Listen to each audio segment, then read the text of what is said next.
And I'm Heron, and I live here in Eugene. I was born and raised in Cottage Grove and Eugene, and I am a community herbalist, wildcrafter, rewilder, teacher. I teach at the Columbine School of Botanical Studies here in Eugene, and we spend a lot of time out in the woods. Most of our classes are up in the mountains and the Cascades, where we take small groups of people into the woods to teach ecology and ethical wildcrafting and field botany. And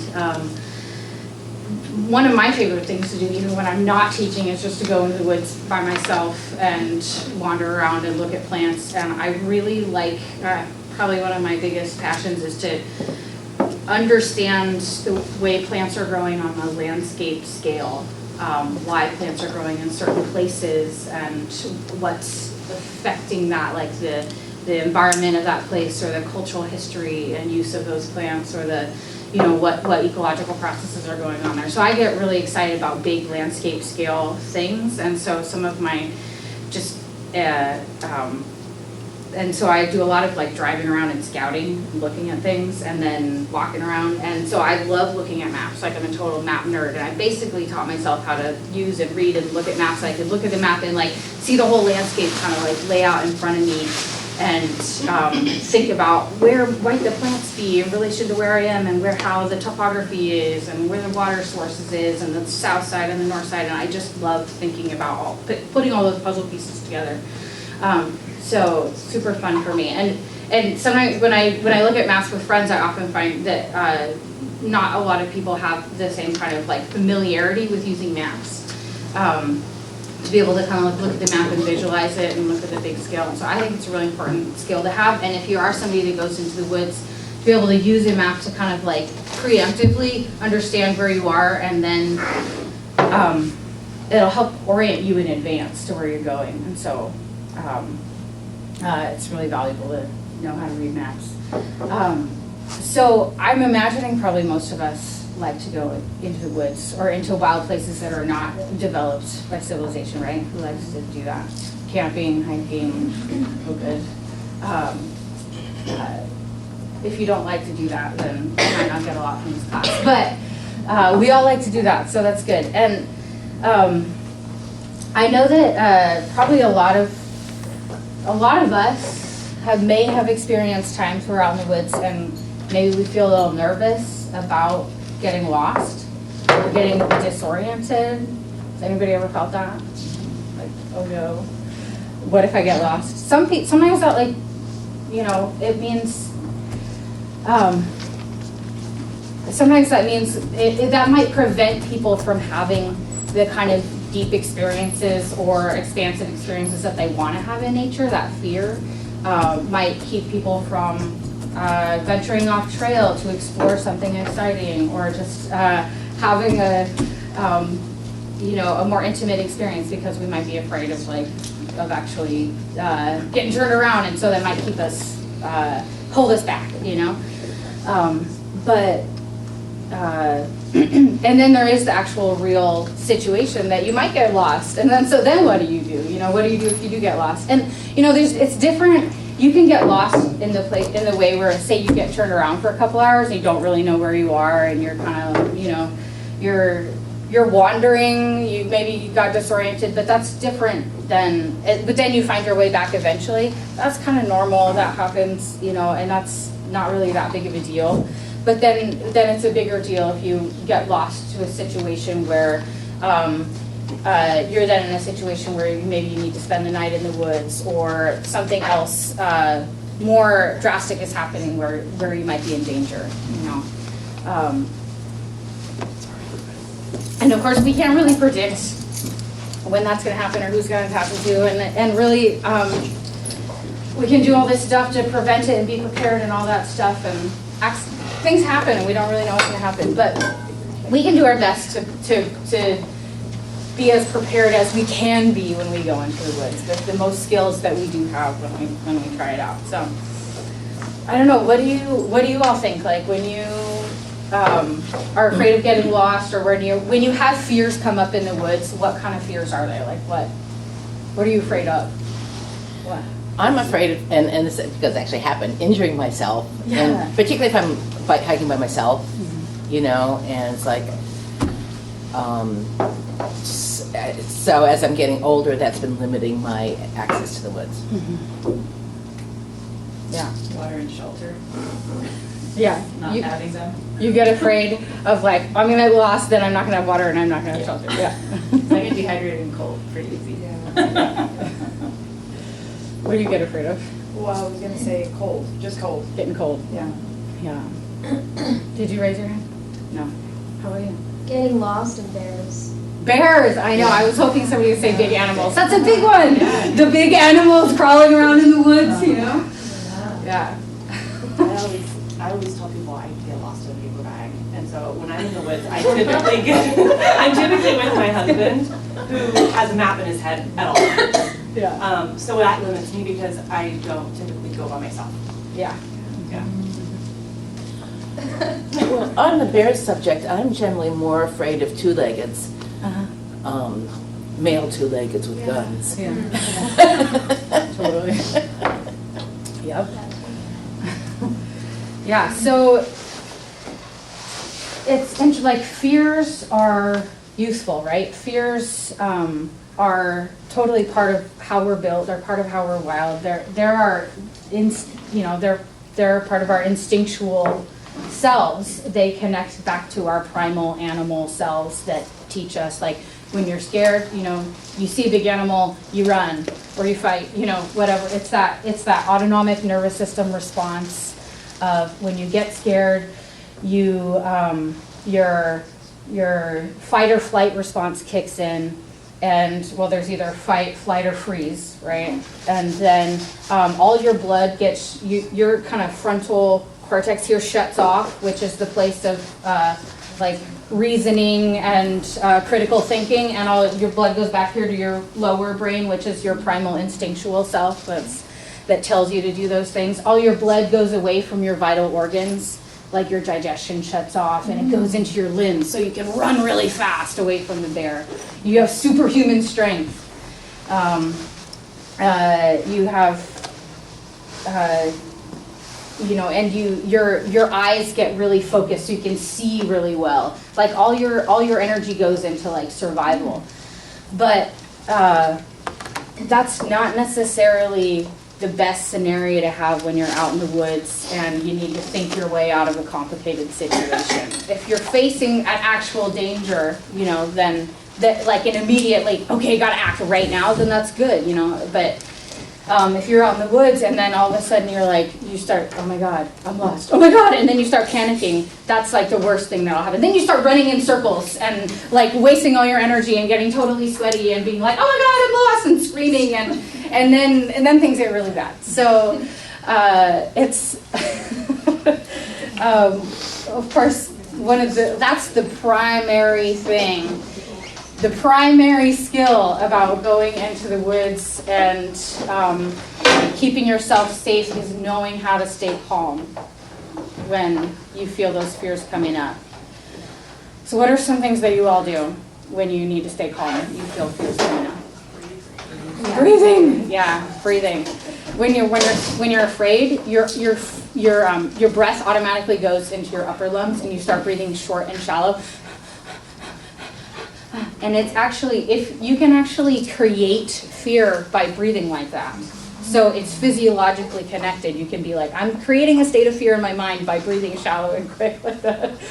Or if you consciously decide to take deep, slow breaths into your belly, that actually will switch your nervous system, will switch that flight or fight response off and get you into that state of calm and centeredness. So it takes if you're really scared, you have to really focus on doing it because it's hard, you know.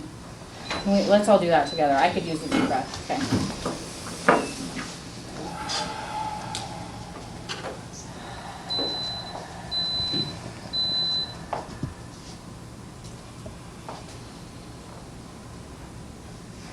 Your whole body's going to tell you when you're in that state of fight or fright, this is the worst thing you could do. You don't want to slow down. There's an emergency to take care of, but you just got to force yourself to do it.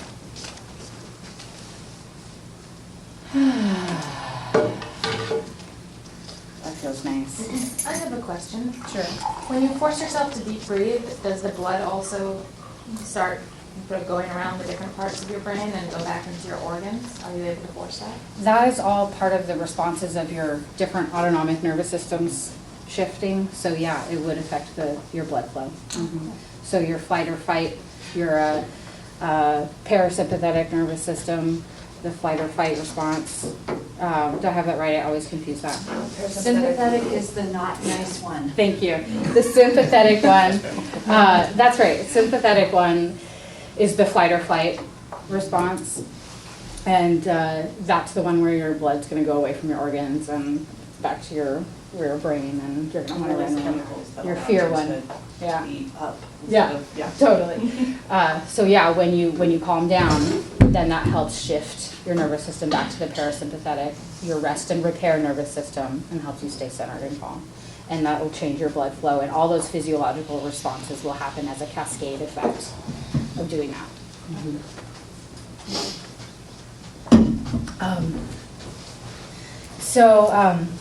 I wanted to talk a little bit about the why do we have this fear of nature to begin with? You know, there's this our kind of dominant paradigm culture builds up a lot of mystique and fear about the wild nature. It's this big scary place you're not supposed to go, and it's like we feel safe here in these cities where we understand the environment and we're familiar with what's going on. And we might not actually, I shouldn't say we feel safe here, because there's lots of things that people feel scared of in the city as well. But there's a familiarity. Just to contrast with nature, people have a familiarity with like the structures of civilization. And most people don't have a familiarity with undeveloped ecosystems in the modern day, you know, and then we have all these scary movies that talk about people getting lost and the dangers and the big animals, and so there's all this like built up mythology about this big wild out there that's like untouchable, and we kind of have these stories about feeling like we're unsafe out there, and I think that a lot of that is because of those mythologies and because of our feelings of being like our feelings that we don't belong there and we don't understand that place. The fear of the unknown. If you're not familiar with it, then it's scary. Yeah, exactly. And so it's the actual reality of nature is that it's not inherently a dangerous place. It's not inherently scary. There's nothing. It's a home that with experience and relationship, that place just as comfortable, just as safe. We can belong there just as much as we feel like we belong in our own living rooms, you know. But currently, many of us feel like if we were to just get dropped off in the wilderness, we'd be like little babies. You know, we don't even know how to change our diapers or feed ourselves. Somebody's got to bottle feed us, you know. That's kind of like what we feel like out in nature. Like we don't have any way of figuring out how to take care of ourselves out there. That's not true for all of us. You know, I should just say many of us grew up with nature-connected families with skills being passed down to us, and we have lots of knowledge out there. So I just acknowledge I'm making a vast generalization here because that's kind of the like norm in our country at the moment, you know. But lots of us have varieties of different skills. But this generalized lack of place-based knowledge is really relevant to the conversation of decolonizing, right? Because place-based knowledge is huge in our ability to take care of ourselves and survive in the wild.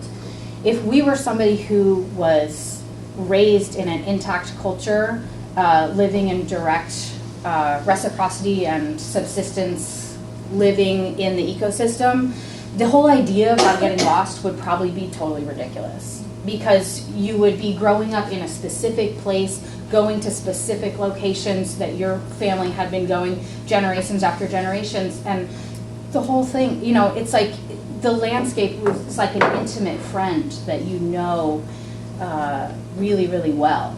And so if getting lost is like, what is getting lost? You know, and if you say you did get turned around, you went somewhere new that you weren't familiar with, it still wouldn't be a big deal because you know all the intricacies of the plants and the animals and the topography, and you know how to take care of yourself, you know. So it wouldn't be scary in the same way.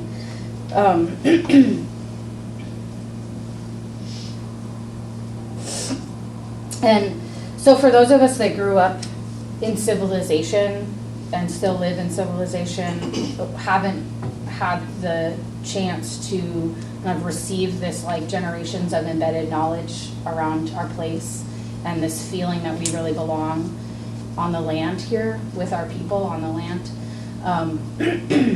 There's, I don't think we can ever really, we can't get that back. You know, we can't get back the experience that we would have of being raised as a young child through this experience. But we can still work to reskill ourselves and to reestablish this connection to place, to the land, and to each other as a culture in connection to the land. And that has major implications in terms of just the practical thing about not getting lost, but also has major implications in terms of our culture change that we're doing as decolonizers, as people who want to unravel the systems of oppression and colonization that got instilled in our bodies and in our families, in our cultures, in our way of life. We want to unravel those. We want to find a way to live in reciprocity with one another, with the land, to heal what's happened, and to make a way of life that makes sense into the foreseeable future, right? And so in order to do that, coming back to an intimate knowledge and familiar and reciprocity, living in reciprocity with the earth is vital and key in that process.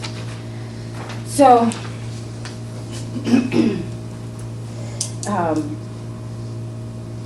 the place-based knowledge, there's a lot to know in terms of just like, when we understand where we are and all the plants around us and all the living things around us, that has like huge implications in just how we survive, right? Like if you say you're out in the woods and you need to make a fire and it's raining and it's been raining for 5 months solid, how do you know what to make a fire with? You know, what plant still has the ability to hold a flame when it's been soaking outside? You know, where do you find that material? Where do you go when you need protection from the rain? Like what kind of microclimates? So, you know, like if you're familiar with this place, you might know like that, you know, that you need to, where the shelter places are going to be. Like where are you going to go when it's, when during the middle of a windstorm in a sparsely vegetated area, or, you know, where are you going to go to where in the old growth forest are you most likely to find the most like retained heat on the landscape when there's a lack of heat? You know, all these like little subtle awarenesses of microclimate are things that you learn from embodied practice of just being outside, just being there. It's just learned, it's lived experience, it's learned experience. So being outside and having this practice of learning these things, that's part of decolonizing. That's part of our work of becoming people of the earth, not people of civilization. Again, most of us probably won't have to deal with major scary scenarios where we get lost and have to deal with a survival situation in the woods. That's just statistically, it probably won't happen to most of us. And that'd be nice to keep it that way, right?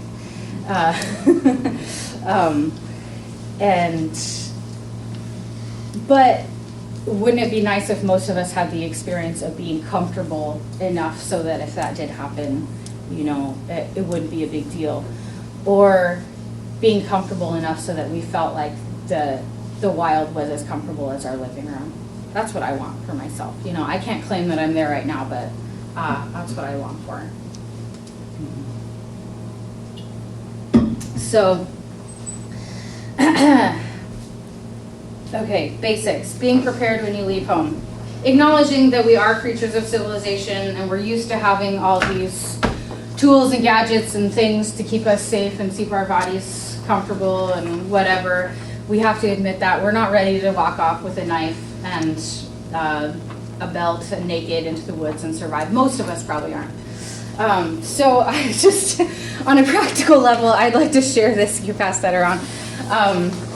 This is like I need one too. Yeah, thanks. This is like a picking trip checklist that comes from, I think Howie Brownstein put this together as part of our curriculum for the Columbine School of Botanical Studies.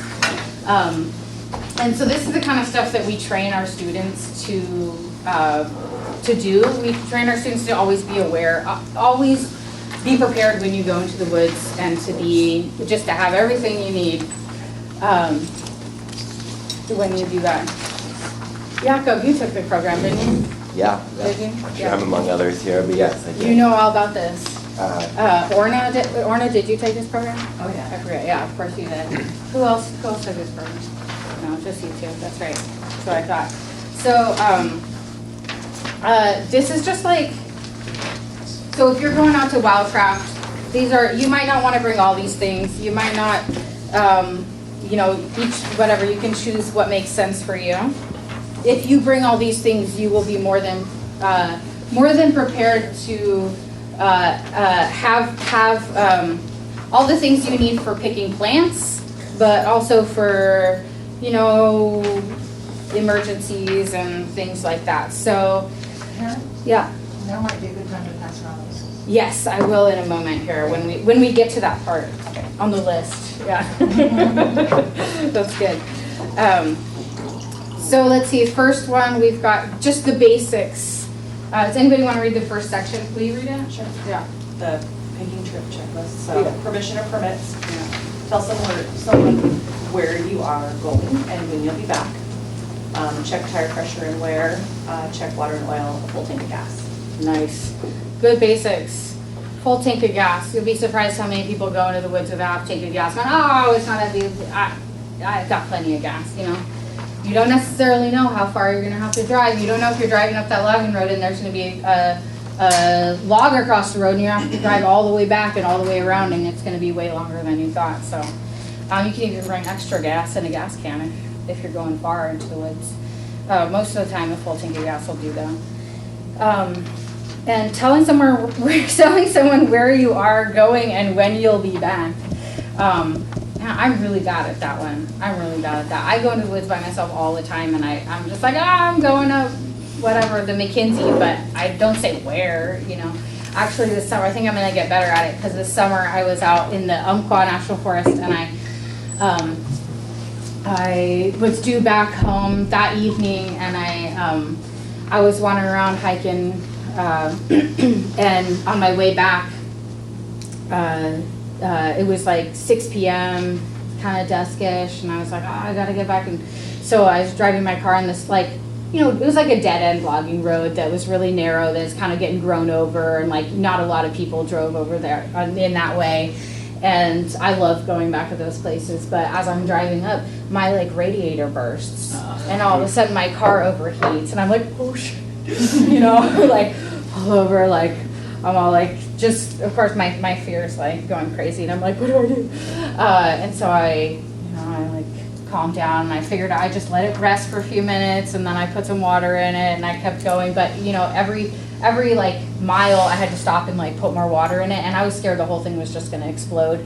And it was getting dark, and for me, I had my camping gear. I would have been fine in the woods. I would just stayed in the night and then walked a few miles to the paved road and tried to flag somebody down if I had to stay there.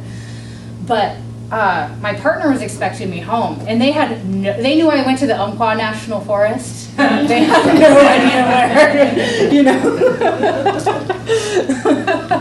So I was little that's scary, to leave my loved ones who are expecting me home to not know where I am, and it's getting dark, and to not be hearing from me. And so eventually I eked my car along. I got some river water and started putting river water in my radiator to like eke it along. And I finally got back to cell reception at like 9 p.m. and they were freaking out. And I was like, okay, I'm gonna be more thoughtful about that next time. Okay, so then we've got. Wait, do you want to read the next section for us? What's your name? Sky. Sky, would you read the next section for us? Comfort, Yeah. day pack more than enough water, water purifier, cold weather gear, including hat, gloves, rain gear, including rain pants and rain hat, sun gear, including sun hat, sunscreen, sunglasses, swimming gear, light, long sleeve clothing, change of clothes, including shoes and socks and shoes, waterproof muck boots. Yeah.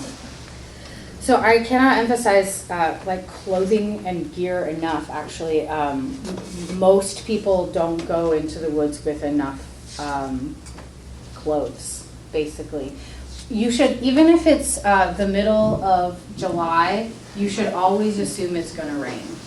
Never go into the woods without your rain gear, and not just the rain jacket, the rain pants. If your pants get soaked while you're out there, you're walking through wet bushes, you're freezing. Yeah, you need rain pants, rain gear. We go out in like the third week of August. We take people out on one of our field trips, and it's regular, like about half the time it frosts overnight, and we have a giant thunderstorm, rainstorm in the afternoon. Sometimes it's even like foggy and raining all day long in the middle of August up in the mountains. So weather in the mountains is way different than down here, and you cannot rely on it being dry and warm. So, and layers, layers, yeah. Yeah. I had a friend who was one of the folks who was hiking, doing the day hike at Eagle Creek in the Columbia Gorge this summer when they got cut off by the fires. Yeah. So there was this whole group of people who had to be out overnight, and apparently there were a bunch of young women who, you know, they came out in flip-flops and shorts because, you know, it's an easy day hike and you're, you know, 20 minutes from your car. Yeah. And then they ended up with this overnight. And I felt less bad about carrying all of this stuff in my, I mean, I was there, but it's like, I can't not carry this enormous backpack, and people make fun of me, and it's like, weight-bearing exercise. So, you know, just things that can change, not even weather. Unexpected, totally, huge unexpected things happening. Thanks, that's a good story. More than enough food. You think you're just going out for a day hike and you bring an apple and some nuts? You know, bring dinner. You know, bring extra food. You don't know what's going to happen. And then let's see and then all the sun gear stuff is valuable. I won't say much about that. Oh, change of clothes and shoes and socks in the car. If you leave a change of clothes with shoes and socks in your car, that way if you get soaking wet when you're out on your adventure, then you won't be freezing on your drive home, you know, so that's really valuable. Okay, botanical tools, we can skip that. Locating, I mean, that's just for you if you are into that kind of thing. Locating, harvesting, transporting, and that the main thing on here, this is for plants, locating, harvesting, and transporting plants. Main thing for that is maps, and I'll talk more about maps later. What are vasculums? Vasculums is a waterproof container for carrying live plant material. Yeah, it's for airtight. It's an airtight container, so it keeps the plant fresh. It's used for botanical collectors who gather specimens. Could you, I'm just going to skip over that. I just wanted to have you say a couple of things about that, because I think that it's valuable. Oh, sure, like about the tools and stuff? Yeah, like the botanical keys, the plant picture books, you know, just, you know. Yeah. You wanted to say in a couple of words about it, so that's going to be it.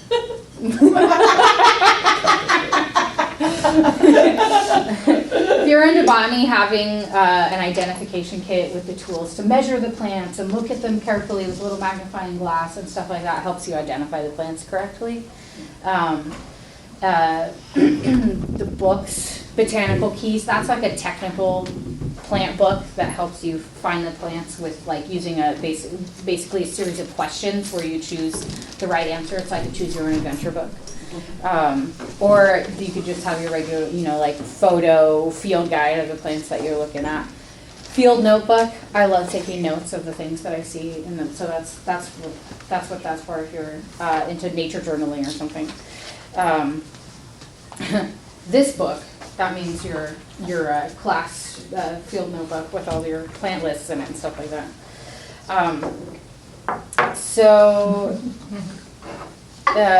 Let's see, and then maps, field glasses, that's binoculars.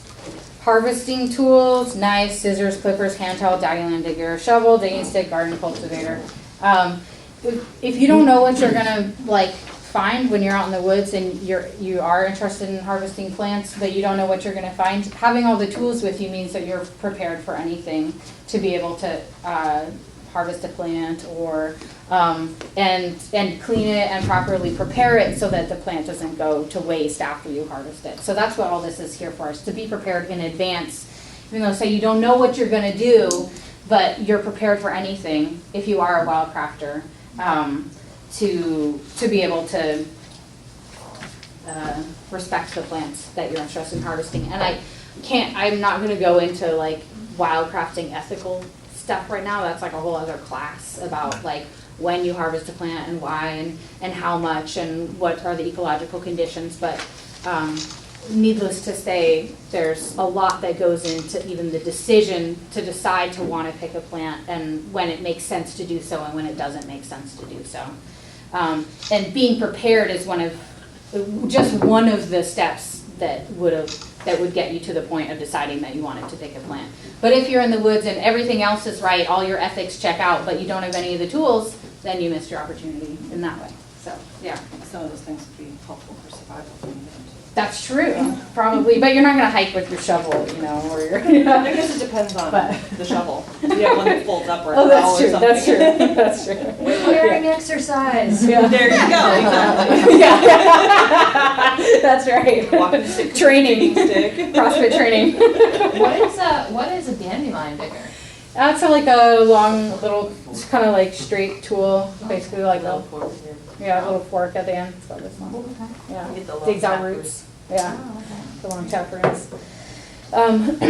Okay, so cleaning plants, we got, that's for either processing them or washing them. You got, newspaper tarp, toothbrush, vegetable brush, buckets, rubber gloves, milk crates. Again, I don't have time to go into why you would need all these things. That's an in-depth wildcrafting course and plant processing. So I'm going to move on to drying, same thing. You got bags, rubber bands, clips, drying baskets, whatever. Again, that's another class. On-site processing, also another class. But we've got things like, a grinder or food mill, jars with matching lids, sponge, various cutting boards, cutting tools, labeling supplies for your jars if you're making tinctures, solvents like alcohol or oil. Survival. This is the fun part. This is what we're talking about here. Somebody want to read that? Sure. Tim? Jimmy. Yeah. Survival will always carry on body, compass, pitch, matches, and waterproof container, whistle. Nice. Great. And it just so happens, that Daphne got these really exciting little plastic things for us. No, this is really great. This is a little, many backpacks these days come with a little whistle on the front strap. That's really great. But this little contraption is a whistle on the top. It's got a compass on the bottom. It's got a waterproof container for matches. Very cool. And your pitch. You could put a chunk of pitch in here and some matches, and then you have your fire starting kit. So everybody know pitch is very flammable, tree pitch, and so if you have a little chunk of pitch, you can break that up and combine that with some other materials and start a fire with that even when it's wet. So, oh yeah, so if you want one of these, they're complimentary, part of the, on the house. So let's see, let's look at the last one, emergency needs. Always carry in your car. We got more than enough gas. Car, water, and oil. Hence, I learned from my radiator breaking. I didn't have enough water in my car for my radiator, and then it blew. But they're lucky there's a river nearby, so I could gather that. So bring in extra water for your car is good. Jumper cables. Oh, I also this summer ran out of oil in the woods, and I was glad I had an extra can of oil in the car. Yeah. Didn't run out of oil, but you know, anyways. Spare tire and jack. Very crucial. Also make sure your tire is filled. These are also things, by the way, I should say, you could have these in your car, but these are things to check when you're about to go out to the woods, to be like, oh, is my spare tire inflated? And do I know where my jack is? You know, things, this is like a good checklist for you to run over before you go into the woods. Tools, matches, blankets, in case your car breaks down, you need to spend the night in the woods, blankets, or an emergency blanket is a really great lightweight tool. It's like it's like made out of reflective material and it keeps you really warm, but it's super lightweight and small, like fits this small. Emergency blankets are awesome. First aid kit, emergency food, can opener, utensils, flashlight with extra batteries, your secret cache, like your medicine, cigarettes, coffee, etc. This is the stuff that if you have special things that keep you going, if you run out of your coffee or your cigarettes and you're going to be non-functional, you should have a stash always that's backup in case of emergencies, because that's not a time when you want to go through nicotine withdrawal when you're in an emergency situation, you know? You want to make sure you got what you need to stay thinking in the moment. All right, tire chains, optional, tow rope, hand winch, electric tire pump, or a rope fix a flat. Okay. Any questions, comments on that stuff? Thank you for this list. You're welcome. Yeah, it's good. It's good to have something so you don't have to think about it fresh every time, right? So it was handy. I lived in my car for like 5 years, and it was really nice because I always had everything in my car. So that was like, I never had to pack for a trip because I was always on a trip. It was really great. These days I'm kind of like, I'm lacking on some of these things. I need to restock my car. Okay, so understanding the lay of the land. Where are we? So, and like how to get around in the national forest. So,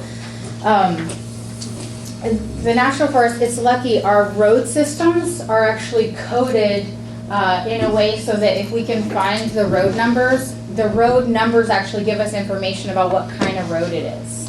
So this is really useful when we're driving around and you may be disoriented, maybe you don't have a map or something's, you know, whatever's going on. Knowing how to read the road numbers is really valuable. Finding your way out of the forest, if you want to find your way out of the forest. Maybe you want to stay up there, I don't know. Okay, so like we all know I-5, right? So this is like our internet, our interstate system is also numbered, like the way it's numbered is like coded basically. So I-5, like all of the north-south highways, interstate highways are odd digits, right? And then all of the east-west interstate highways are even digits.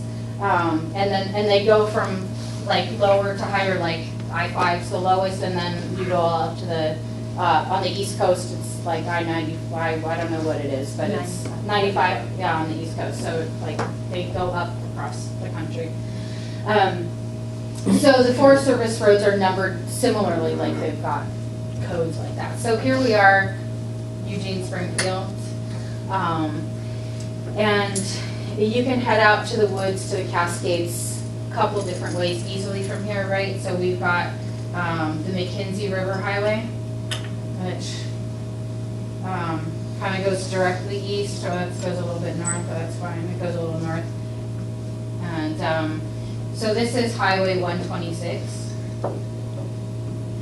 And then you got the Highway 58 that goes from, well, it's a little bit south of Eugene, it's like down here, Highway 58. And that goes like southeast. And then up here at Sweet Home, like Sweet Home, we got another highway that's Highway 20. And these join together here. They join together up at the Santiam Junction, and then they go up over the mountains, up, and down, and they go to Bend and Sisters in Redmond over there. So these are kind of like the main, oops, that's not 12, 20. This is Highway 20, and this is 58.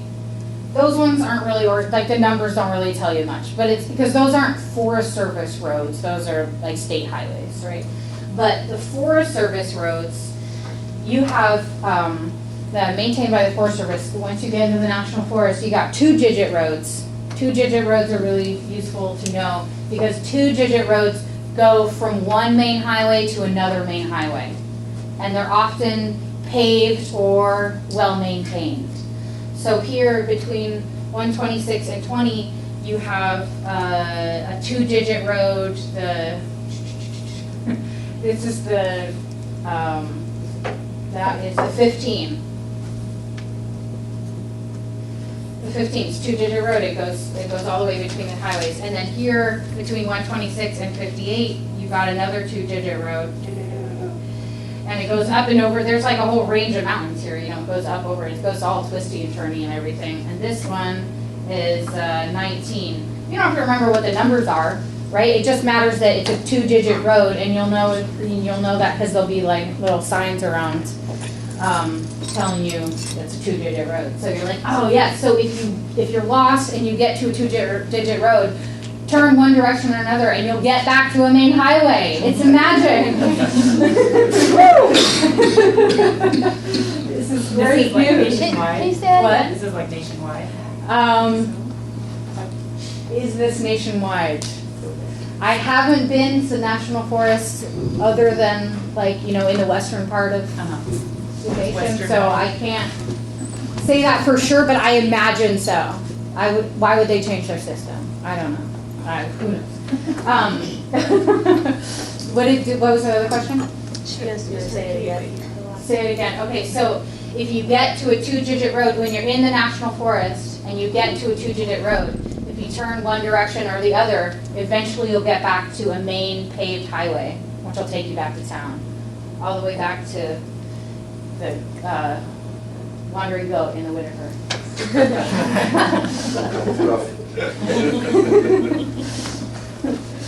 It doesn't matter what the 2 digits are. It doesn't matter what the 2 digits are, if you get to 2-digit road, that's right, it's gonna get you to the highway. I mean, you might hit a fallen log over the road, but then you have your chainsaw in the car, right, so you're fine. And they're gonna be odd numbered. Are they gonna be odd numbered? No, they're not always odd numbered, no. Down here, there's a 24 and, yeah, no. It just matters that it's 2 digits. In the Forest Service, the 2-digit roads connect highway to highway. But then we have like interstates or bigger ones like 58 that have 2 digits, and does that have? Well, but if you get to an interstate, you know you're on an interstate, so it doesn't matter, right? I was just trying to figure out the pattern you were talking about, like what they use. You're talking about 2 digits, and then we have other main roads that have 2 digits. Yeah, it has to do with the government, like how the roads are maintained, so that it's within the National Forest. Like within the, like. So you go kind of off-road. Yeah, off-road, you're going on it can be a paved road, but like without main, without like dividers in the road, like just a 1-lane road that's either paved or gravel. You're going into the mountains. Does 1 digit mean we're not going, it's going to dead end or something? Does 1 digit have a meaning? There is no 1-digit roads in there. Okay. Yeah, well, I will tell you about the dead ends in a second. Okay. What did Do they have, signs look very different? So- Just like interstate signs, they look one way. Yeah, so I think, I'm sure, I'm positive that none of you will get confused whether or not you're on an interstate.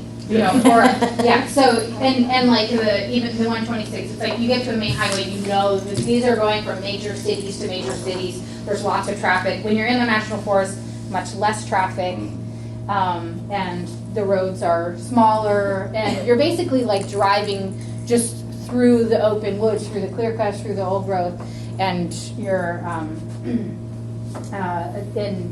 and the signs, your question, the signs. So yeah, the 2-digit Forest Service roads look, they're like little triangles like this. It'll say 19, and they're brown, and they might say like U.S. Forest Service up here or something like that. Okay. Yeah, and then, so that's what the main 2-digit road signs look like. Then there's other roads in the National Forest, and those look just kind of like, they just have like a brown stick, and it'll say like, you know, 1935 or something. And then that's just gonna be at the junction. It'll be probably usually on the right-hand side of the road where the junction is, where they split, and you'll look for the road numbers there on just like a little brown stick about this high. What does that mean? So, the other road numbers, you got 2-digit roads, so they go to highway. Then you have 4-digit roads, and 4-digit roads go somewhere. They connect to other roads, which will take you to 2-digit roads, which will take you to the highway. They mean you're really lost. Yeah. Well, you know they're gonna go somewhere. They're gonna connect to something else. So 4-digit roads go to 2-digit roads? Yeah, so what it's gonna be like, see, this is Highway 19. So this is, the Highway 19 is basically like the main thoroughfare, 2-digit road that goes from 58, from these two main highways, 58 and 126. And then off of Highway 19, you'll have all these 4-digit roads that come off in each direction, and they'll be named 1905, 1910, 1915, 1918, 1923. Like, so in order, they go up the road, and they're all 19 something or other. So if you get to a road that says 1935, you know on one side of that road it connects to Highway 19. Or not highway, to road, Forest Service Road 19. Does that make sense? Yeah. Do they get higher numbers going north? I'm not sure. Yeah. So unmarked roads are gonna be logging roads more, and they're gonna dead end probably, and they're gonna be off of roads like the 4 digits. Is that correct? Most roads should be marked. If they're not marked, it could just be the sign fell over, or somebody stole it, or whatever, you know. So yeah, you don't know Dead-end logging roads. with an unmarked road, you don't know. A dead end road has its own code. That's a 3-digit road. So any road that's 3-digit is gonna dead end somewhere. Okay. Yeah, probably usually at a logging site. Or it could be a quarry. I don't You think know. they always mark those. No. Yeah. That's Yeah. my experience. Yeah. The dead end roads don't always get marked. Yeah, they might not. They might not. They often are marked, or I often sometimes I reference map. I go out and drive around. I look for road signs and stuff like that. I found road signs like disconnected and like thrown into the woods 10 feet. You know, they're just whatever. So they could have been marked at one point but aren't now. You know. Or a truck makes too Yeah. much of it. Yeah, turn around just and like runs over wipes it. that out. Yeah, totally. So I'll get your questions, I'll just repeat that again. So, 2-digit roads go from highway to highway. 4-digit roads connect to a 2-digit road and they go somewhere. They're not dead ends. Then 3-digit roads are dead end roads that end somewhere, usually at a logging site or at a quarry or something. And you could drive for 10 miles on that dead end road before it dead ends. It's not gonna be short necessarily, so, yeah. Yeah. Are the 3-digit roads just like sticks like that? Like the signs? Yeah, they look the same. Yeah. If they have a sign. Do they have any correlation to, like, it'll be like 19.3? No. They're just Nope. for fun? It's gonna be 105 or 609 or, I mean, they do tend to go up. You know, they tend to go up like the ones at the bottom, just like as you go along. they go from smaller to bigger, like little, like, you know, they're little spur roads off a 4-digit road or something, and they'll tend to go up, but yeah. So you do have maps for these roads, right? There are maps. They are maps, yeah, I'm gonna talk about maps. And where do I get them? Because I'll talk about that I in a got second. lost. Yes, I'll talk about that in a second. So yeah, I was gonna ask if the 3-digit code, is that just for the Forest Service? that's Portion just of for the within the country? Forest Okay. Service, yeah. Right. All this code system only works when you're in national forest land. Yeah, it doesn't work on BLM land, doesn't work on state forest land, doesn't work on private forest land. Yeah. Do you know if those areas have systems too? Because it'd be great to just like figure this road stuff out. I haven't figured out the BLM system. It seems really obtuse, and it seems like it's different for different districts. Like Varies the- regionally, Thank for you. sure. Yeah, because I look at maps and they're just all, and they're just like chaotic. So you know, and BLM roads usually aren't like they're not marked as well, and they're not really set up for recreating in the same way. What's BLM? Bureau of Land Management. Okay. So yeah, we've got the National Forest run by the Department of Agriculture, federal government, and then the Bureau of Land Management is another federal agency run by the Department of Interior. And usually those lands, I mean, there's just a different management agency. Yeah, they're not as much focused on recreation, although you can go there and you can harvest plants there and you can walk around, but they're more for like mining and logging and grazing. They're more like rangelands and stuff. Yeah. Indian country. You mean like around? What do you mean when you say that? What I mean by that is that it's mostly, well, of course, the whole country belongs to Native people. Yeah. But it seems like there's a big overlap between native lands and BLM lands. I don't Native know. land is managed by the. Yeah, Same management, yeah, Department of Interior, yeah. right? Oh, with the BLM trust. and indigenous land. Oh, yeah. So if you're wandering around in the woods and you come across a road, and let's say it's one of these little 3-digit roads, Yeah. is there any way of knowing which way to turn? Turn down. Walk down. Uh, Yeah. That's the simple answer. I mean, obviously, you know, there's gonna be up and down, but if you're in the Forest Service, and like, there's all these, you know, there's tons of dips and valleys and whatnot, but basically, if you walk down in the National Forest, eventually you hit a logging road, because the whole place is riddled with logging roads. And if you walk down on that logging road, eventually hit a bigger road, and eventually hit the main highway. It could be 30 miles, but eventually you will get somewhere and, you know, with other people. Yeah, so I would say walk down as a general rule. All right, so we're gonna talk about maps soon, but I want to talk about a few other like aidless navigation techniques that you can use before using maps, or with, you know, along with maps, or as an adjunct, or if you don't have a map. If you want to go out and wander in the woods, what are some ways to find your way back to where you started without using a map? So first of all, just knowing where you are in the bigger picture, that's the place to start, right? So like, where's the closest road? Where's the closest town? Where's the you know, which geography, like which direction are the mountains from you? Just kind of like knowing where you're going, you know, knowing where you started, the big picture overlay of the land. Like you don't just want to like, you know, go out to the woods with somebody who knows where you're taking and just have no idea where they took you or anything, you know, because what if you get separated from them or whatever, you know, it's like have an understanding of like the actual place where you ended up before you even start going into the woods.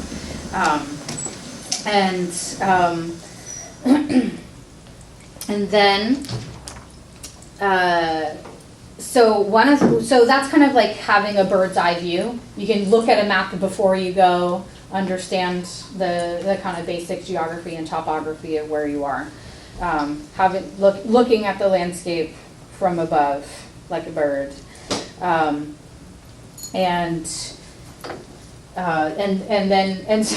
So from there, remember also one of the techniques that I just told you is the just kind of basic rule of thumb. If you're in the national forest in our area with all these mountains, if you walk down, eventually you hit a road. If you walk down the road, eventually you hit a bigger road.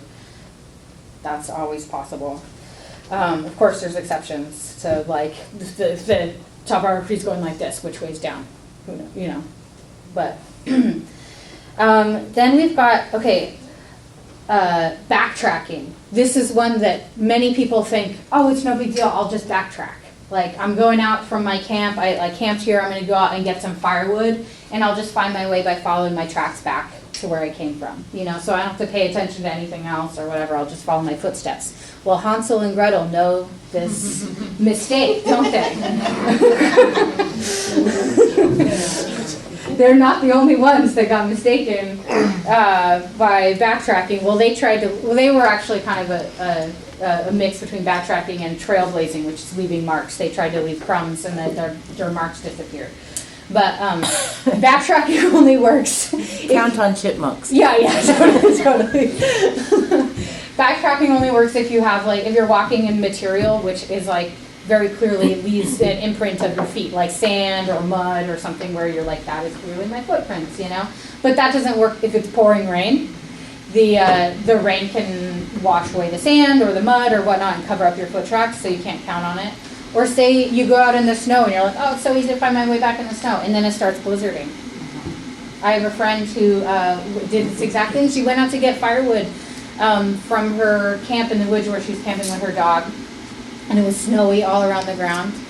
And she was like, I'll follow my footsteps back. And she was out there gathering wood, and all of a sudden, just like that, blizzard. Just solid snow, no warning. And her tracks are getting covered back up, and she's far from camp, and she's like freaking out, like I can't find my way back. And she's going around in circles and totally freaked out. And luckily, after a little while of freaking out, her dog's just following along, going okay, where are we going? All right. And eventually she looks at her dog and she's like, okay, where's home? Where's home? And the dog's like, oh, over this way. That was good. So having dogs around can be helpful too. But don't just rely on, that's what my point is, don't rely on your footsteps solely to find your way back, because there's lots of things that can go wrong there.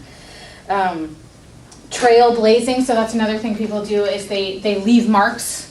You want to leave something more permanent than crumbs. So you can, a lot of times people will break branches at kind of eye level. If you break a branch in the direction where you're trying to go and just keep doing that as you walk, then that can, on the way, you want to break them the direction to go back where you're trying to find, you know. So when you turn around and you walk back, then the branches are pointing the direction you want to go.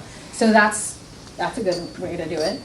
You could also leave pieces of string or colored flags on branches as you're going out, and collect them on your way back, find your way home. I almost never use that way. I don't know. I think if you were on it doesn't seem like a wanderer type of method, you know. But I think it is good, especially if you're super nervous and you just want to you want to wander and you just want some assurance and you're pretty scared about it. I think that's a good way to start with. You and then you, yeah. I do something, I don't know if this is normal for everybody, but I'll orientate myself to wherever I park. Mm-hmm. And then where I leave from, I'll go a certain distance and I'll turn around and look at everything. And I'll do that a number of times so that when I come back, I recognize it. Because you don't recognize it when you're going out, the same as when you're coming back. Yeah. And if you continually do that in relationship to wherever you park, you're likely to keep a better handle on where you are at any given time. And as you get farther out, you just kind of do that exercise more. Yeah. Where's the car? It's over Where's there. the car? So Yeah. now I've gone this way, now it's over there. Yeah. You know, and you just keep doing that over and over again. Pretty soon, everything around you is oriented around that center point, and you know where you are pretty well. Totally. Yeah, that's cool. We use the branch breaking. There's one trail that we like to go on with the kids that takes us to a riverbed in the Snoqualmie Valley. And if you get to that riverbed and you look back, it all looks the same, like the way the trees grow and everything. So I always break a branch or something just so that, I know my husband knows where he's at, but like I need my own little like safeguard too. So I know, because you get to one spot and then you get back on the trail. Right. Cool. That's good. I thought it works. So another one kind of similar to what Michael was saying is that you can use 3-object sight line, where, you can, if you're standing in one place, choose 3 objects in the distance that are in a straight line with each other, and you walk to the next object. You walk to the object in the middle, you turn around, you can see there's the object that I came from, there's the object I'm going to, they're still in a straight line. And then you're looking behind you and getting that search image for what it looks like on your way back, right? And then you're also looking ahead, and then you choose another object ahead of that one that's still in a straight line, so that you can walk. And so then you just have to keep track of kind of like, I'm going in a straight line this way, and then you're always turning back and looking behind you as well. There's a name for that. What? There's an old name for that. What's that? They say, like somebody would say, how far down the road is this place? And you go, well, it's about 3 looks. And a look is as far as you can see, and then from that point is the next look. Nice. So in this case, would be breaking up the look into 3 segments on the way there. Yeah, totally. That's cool. I like that. So then we can also use distance objects to orient with things like the sun or the moon or the stars, right? If you're and then you can use the sun. If you shadow if it happens to be a sunny day, you can use the shadow. But Until it goes away. What? Until the sun goes away. Yeah, until the sun goes away. But you know what I mean? Like if you're walking out on an adventure in the morning, the sun's rising in the east, and your shadow's on the left, and you're walking out, and then when you turn around, and the sun's going to be in the west in the evening or the afternoon, the shadow's still going to be on your left on your way back home. So you can orient with the sun, but you have to be aware of the time of the day and also the subtleties of like, well, in the winter time, the sun rises in the not directly east, but in the southeast, and it sets in the southwest. And in the summertime, the sun rises in the northeast and sets in the northwest. And so you have to be aware of what time of year it is, what is the angle of the sun, and where is it going to be setting, and that kind of stuff. And then for using stars, you should use the North Star, of course, because it doesn't move. The other stars move. Then you could be wandering around in a circle of I'm following Orion. But probably if it's night, you're not going to be wandering in the night anyway. So, yeah. You said the winter southeast with southwest? Yeah, because in the winter time, in the winter time, the sun moves into the southern hemisphere, and so we have a much lower angle. The sun has a lower angle on our skyline, and it's going to rise in the south east and set in the southwest. Okay. Yeah. On the equinoxes, it rises directly in the east or in the west, more or less. Yeah. Okay, so the other thing, this one's really fun, of aidless navigation tip, is to make a story as you're walking through the landscape, because this gets you curious about the things that you're seeing, and it gets your mind working with creating a story. That helps you remember things, but our mind loves stories. We hold on to these like images, symbols, images, like a storyline. This can be a much easier way to remember things rather than just like trying to remember random objects or random numbers or something like that.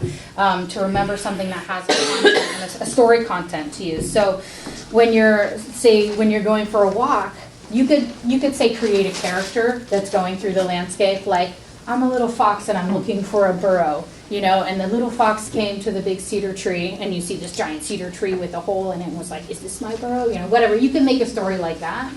And then the little fox came to the creek and didn't want to cross the creek, didn't want to get their paws wet, and so they climbed over the giant log that was crossing the creek. You know, you get. Nice story. Yeah, thanks. So you could do stuff like that, or like just what comes to mind when with what you're seeing in the landscape, what images or feelings or stories does it evoke in you, and then can just kind of make the story as you go along, and then when you turn around, you can tell the story backwards on your way home. And so that's a fun thing to do just for fun. Also keep your mind engaged with what you're actually looking at on the landscape and not like stuck in your own thoughts or whatnot. And it can also be a fun thing to do with people if you're with other people or you're with kids. Sometimes it's easy when we're hiking with other people. Most people's tendency is just to use it as social hour. We're just like, oh, we're catching up, or we're talking about what we're going to do later, blah, blah, blah, blah, blah, blah, blah. And a lot of people are in this kind of like chatty space, and then they're not looking at their environment at all.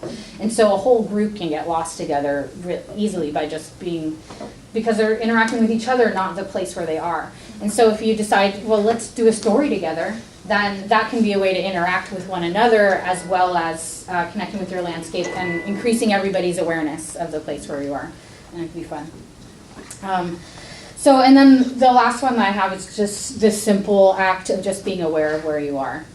And this is a skill because most of our brains, when we were not raised spending immersive time in nature, in wild nature, our brains pattern on the environment where we spend the most time. And so if our brains are patterned on square walls and, computers or paper or whatever, it's like linear things, we have certain neural pathways, and it actually makes it harder for us to comprehend the information that we're seeing in nature. We actually, when we go out into the wild, we actually don't see all the detail and all the information that's out there. We use in general, we use a much smaller portion of our brain and our intelligence than is available to us. And so we have the capacity for perceiving and understanding a hugely more complexity of information than we do. And one of the reasons is because we don't exercise those neural pathways. So the more time you spend in nature consciously tuning your awareness to the subtleties and the patterns that are out there, the easier it is to absorb that information, and then you see more and more and more as the time goes on. Some of you may have had the experience of not being taught about nature when you're little and then getting into it when you're older, and sometimes people feel like nature is just like a wall of green and you can't really tell the difference between any of the plants or the trees or anything. They all look the same. But the more you do it and you start learning, okay, I start with this one plant, I can recognize that one, I can recognize that one. And the more you do it, the more the differences become apparent and the subtleties pop out. And then all of a sudden you get to know things a little by little. And there's kind of like a cascading effect. The more you do it, the easier it gets, and it just compounds on itself. And then easier. And finally you get to a place where it's kind of like second nature. So that awareness we can get so that the information that we're able to comprehend and the complexities, the new information gets absorbed easier. That's what I'm trying to say.